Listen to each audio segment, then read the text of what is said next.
Madam সেলাই করে দিছি, কালি করে দিছি, ক্লিয়ার। টাকা দিন। আমি দিচ্ছি। এই ধরো। 20 টাকা নিম না। 20 টাকা নিবা না মানে? তাহলে কয় টাকা? আমার বিল হয়েছে 2000 টাকা। কি 2000 টাকা? আমি আমার জীবনে কখনো দেখিও নাই, শুনিও নাই যে একটা জুতা কালি করতে আর জুতা সেলাই করতে 2000 টাকা বিল হয়।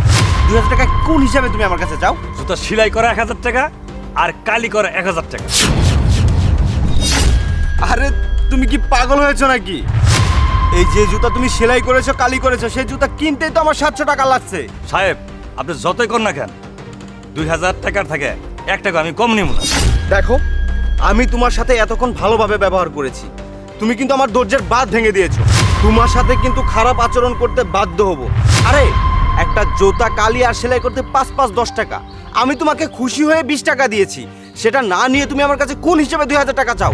এই আপনি কি পাগল হয়ে গিয়েছেন নাকি? কি সব কথাবার্তা বলছেন হ্যাঁ? আর 2000 টাকা, 2000 টাকা কেউ নেয় নাকি জুতা পালিশ করতে আর সেলাই করতে? আপনি বড় লোক দেখেছেন আর 2000 টাকা দাবি করে বসে আছেন, তাই না? 2000-এর 1 টাকা কম নিব না, টাকা দিয়ে যাই। তাই না?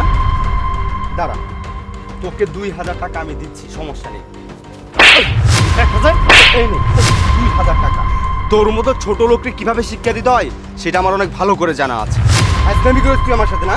2000 টাকা জুতার বিল। হ সাহেব, আমরা ছোট লোক, এই জন্য তো আপনি আমার থাপ্পড় মারলেন আর মজুরির টাকা না দিয়ে চলে গেছিলেন। তার মানে আপনি কি বলতে চান? আর 15 দিন আগে এক জোড়া জুতা কালি করা দেখেছিল।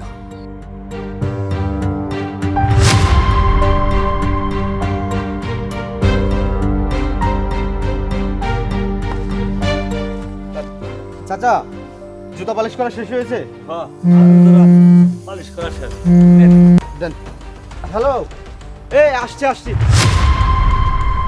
আরে সাহেবের সময় সাহেব তো টাকা দিল না, সারাদিন তো আমি কামাই করা হব না।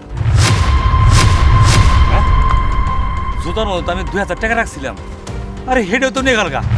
ও সাহেব, খারণ সাহেব, আমার 2000 টাকা গেছে গা। আরে হ্যাঁ, এই জুতার জন্য লেট হয়েছে।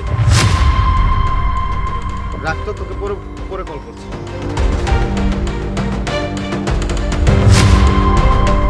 আরে 2000 টাকা, আমার তো টাকার দরকারই ছিল। যাই হোক, ভালোই হয়েছে টাকাটা পেয়ে। টাকাটা মনে হয় মুচির। আরে যার মন চায় তার হোক, টাকাটা পেয়েছি তাতে আমার ভালো হয়েছে। টাকাটা আমার দরকার। সাহেব খারণ সাহেব, জুতার মধ্যে আমার 2000 টাকা আসলো, দিয়ে দেন। কি জুতার ভিতরে 2000 টাকা ছিল মানে? ফাজলামি করস? এই তুই কি পাগলের মতো কথা বলছিস যে? এই জুতার ভিতরে 2000 টাকা কিভাবে আসে? হ্যাঁ সাহেব, এই টাকাটা আমার খুব দরকারি, আর আপনি তো সাথের সময় আমার জুতার টাকাও দিয়ে আইলেন না। তার মানে তুই কি বলতে চাচ্ছিস? এই জুতার ভিতরে টাকা ছিল, সেটা আমি নিয়েছি। আমি চোর, বাটপারি করার জায়গা পাস না, তাই না? ফাজলামি করছ তুই আমার সাথে? শোন, তুই আমার কাছে জুতা কালি করার 20 টাকা পাবি, সেটা ঠিক আছে, কিন্তু তুই আমার কাছে কোন হিসাবে 2000 টাকা চাচ্ছিস? তার মানে তুই আমার চুপ বানাইতেছিস? তুই তো আমার মেজাজটাই খারাপ করে দিছস। তোর এই 20 টাকাও আমি দেবো না। তুই পারলে আমার কাছে টাকা নিয়ে যা। সাহেব, আমার টাকা দিয়ে যান সাহেব, আমার টাকা দিয়ে যান। রাসেল, তুমি এই কাজটা করেছো? কিভাবে করতে পারলে তুমি এই কাজটা? তোমার একটু লজ্জা করলো না এরকম একটা কাজ করতে? আবার আজকে কি করলে? ওনার গায়ে হাত তুললে। দোষ তো তুমি করেছিলে, উনি না।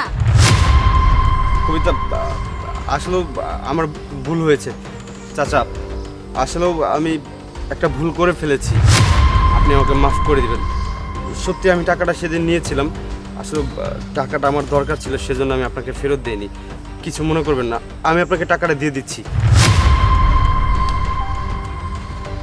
চাচা, এ নেন আপনার 2000 টাকা, আর প্লিজ আপনি আমাকে মাফ করে দেন। ঠিক আছে স্যার।